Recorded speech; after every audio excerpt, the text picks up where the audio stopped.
So in my last video that I did in my car, I talked about how excited I was about all these Teenage Mutant Ninja Turtles Mutant Mayhem announcements that they did. I literally was out, saw these announcements, and just recorded in my car because I was like, I gotta talk about this right now. I'm so excited. But now that I'm back home, now that I'm calm, now that I actually have more light on me, I thought I would talk a little bit more about all the different characters as well as the cast members that are voicing these characters in this movie. Because I know that people come from different generations of Teenage Mutant Ninja Turtles, so I know that sometimes some characters might be more familiar with certain people than other characters.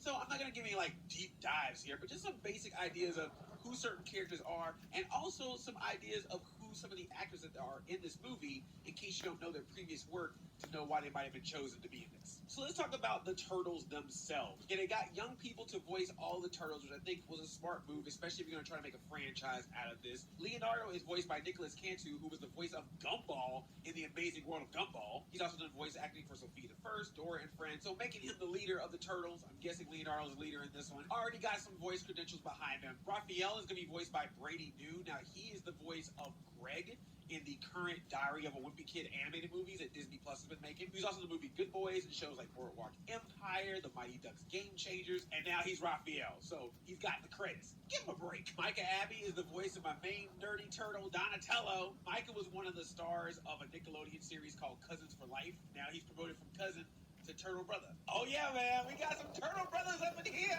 Shaven Brown Jr. is Michelangelo, and this brother was from The Chi, so, you know, he was a regular on the series The Chi, and now he's in this. I know people are always talking about celebrities being voice actors. In the case of the Turtles, at least, they clearly went with the people they thought would be good. Even though they have some credits behind them, you know that they got picked based on their performances. Always good to welcome some new Turtles into the mix. That being said, there's a lot of celebrity voices in this movie.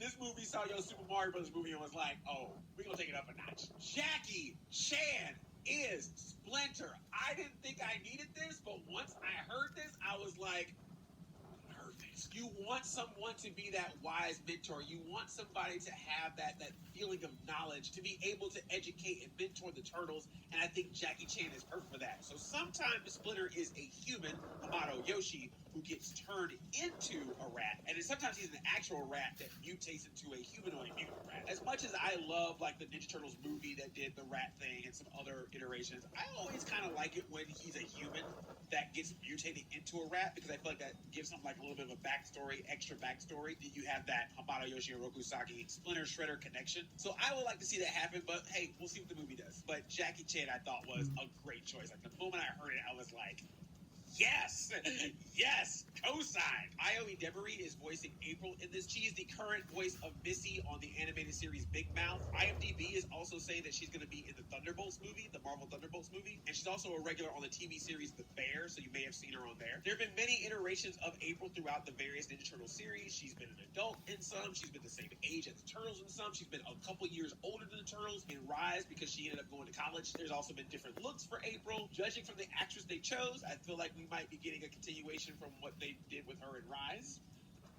if you know what I mean. But I'm glad that April's in this. It's always nice for the Turtles to have a human ally, and April, of course, is that great ally to have. No mention of Casey Jones yet, so I'm wondering if that's going to be something they're saving for the sequel. Maya Rudolph, you know her from SNL, movies, TV shows. She's done voices on cartoons. She's been in M&M's commercials. She's in everything. She is Cynthia Utrom. Like I said in the previous video, the Utroms are the alien race, usually from Dimension X. Some people will probably know them more as Krang or the Krang. And in various iterations of Ninja Turtles, both in comic books and in cartoons, the Utroms have been responsible for the mutagen. So I'm assuming to have Maya Rudolph in here playing a character named Cynthia Utrom, that probably the Utroms are the reason we're going to have the mutagen that makes the Turtles and everyone else. The mutant mayhem, as it were. Now, the fact that they gave her a name, Cynthia Utrom, I have a theory. Doesn't matter if it comes true or not. But one of the things about the Utroms as well is that sometimes the Utroms will disguise themselves as humans. So like in the 2012 series, the Krang disguised themselves as humans.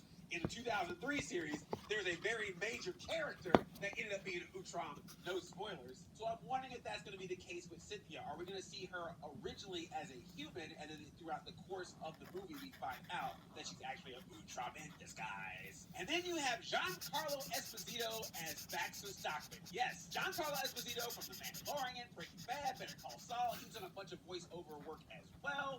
He is Baxter, great choice. Now, if I remember correctly, in the IDW comic book series, Baxter Stockman actually worked with Krang, trading off Dimension X technology and mutagen to do experiments. In return, Krang is like, hey, Baxter, when I need you to do this for me, you better do it. Show me results. So I'm wondering if we're going to get that kind of relationship in this movie with Baxter Stockman and Cindy Peacock. Casting Giancarlo Esposito makes me feel like we're going to get 2003 series/IDW comic series Baxter Stockman vibes, which if y'all don't know, Baxter Stockman in that era is like menacing and wow.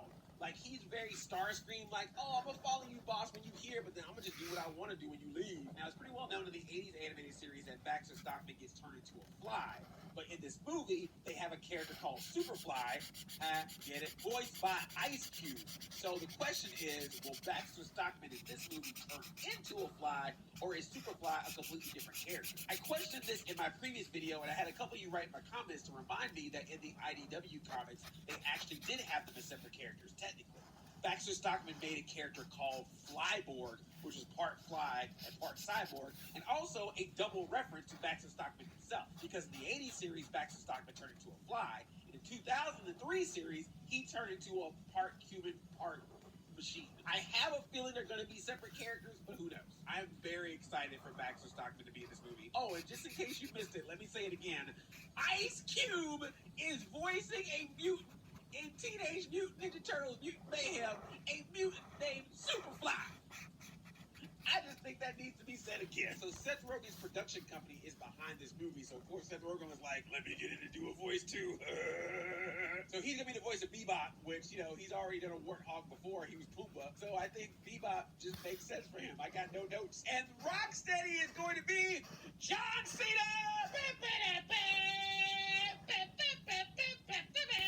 You can't see his pizza? Just like with Jackie Chan with Splinter, when they said that John Cena was Rocksteady and Seth Rogen is Bebop, I was like, yeah, that's yes. This is also cool because this is the second time that John Cena is voiced a character in a Teenage Mutant Ninja Turtle project. He was the voice of Baron Draxum in Rise of the Teenage Mutant Ninja Turtles. And this is also the second time that a WWE superstar has been Rocksteady, because in Teenage Mutant Ninja Turtles Out of the Shadow, the Michael Bay sequel movie, he was played by the WWE superstar Sheamus. So apparently Rocksteady is now a wrestler.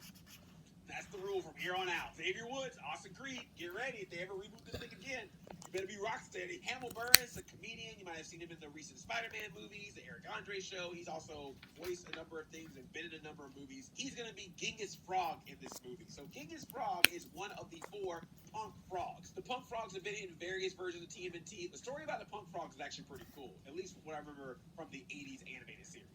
So Shredder was like, how do I defeat these turtles? Oh, I know. I'll have some mutants of my own, because Rocksteady and Bebop aren't doing it. So he goes down to the swamp with some mutagen, and he makes himself 4 punk frogs. Attila the Frog, Rasputin the Mad Frog, Napoleon Bonafrog, and Genghis Frog. And just like the turtles, they each have their own weapons. They each have their own shirt to show which one is which. Genghis Frog having an axe. And originally Shredder was like, the turtles are evil, so you work for me to stop them. They're like, okay, Shredder. And then eventually they met the turtles and, you know, got the real talk. And it was like, oh, Shredder's actually the bad one. Well, now we're friends with the turtles. This is my impression of a punk frog. I don't think Hannibal Buress is going to sound like this. But that's how they sounded in the 80s cartoon. Andre, go touch grass. As of right now, it seems like Genghis Frog is the only frog that's going to be in this movie. No mention of Attila or Rasputin or Napoleon Bonafrog. I'm hoping it goes well, and that way if we have a sequel, some other punk frogs might be able to show up. That'd be cool. I would love to see all 4 punk frogs. Even if I can never remember which frog is which, but I try to remember based on their weapons. Like Genghis has the axe. Attila, I believe, has the mace. Rasputin has the bow and arrow.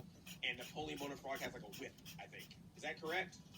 I'm not even going to look it up. Just let me know in the comments if that's correct or not. Post Malone is voicing Ray Fillet. Is Post Malone going to make a new version of the Ninja Turtles theme song, just like he did with the Chip 'n Dale Rescue Rangers theme song?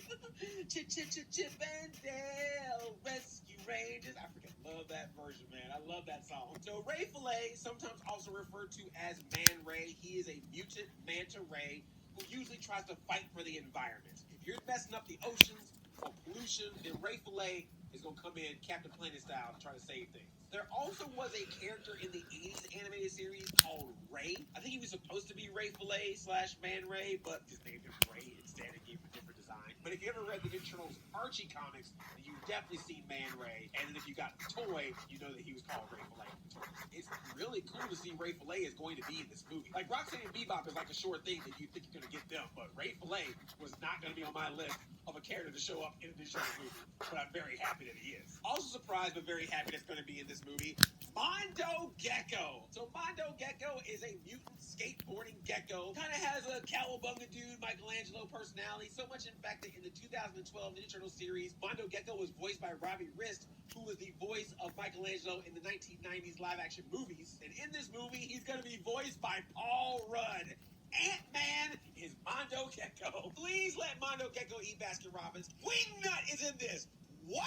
Now we deep cut hard. I mean, even if you are a hardcore Ninja Turtles fan,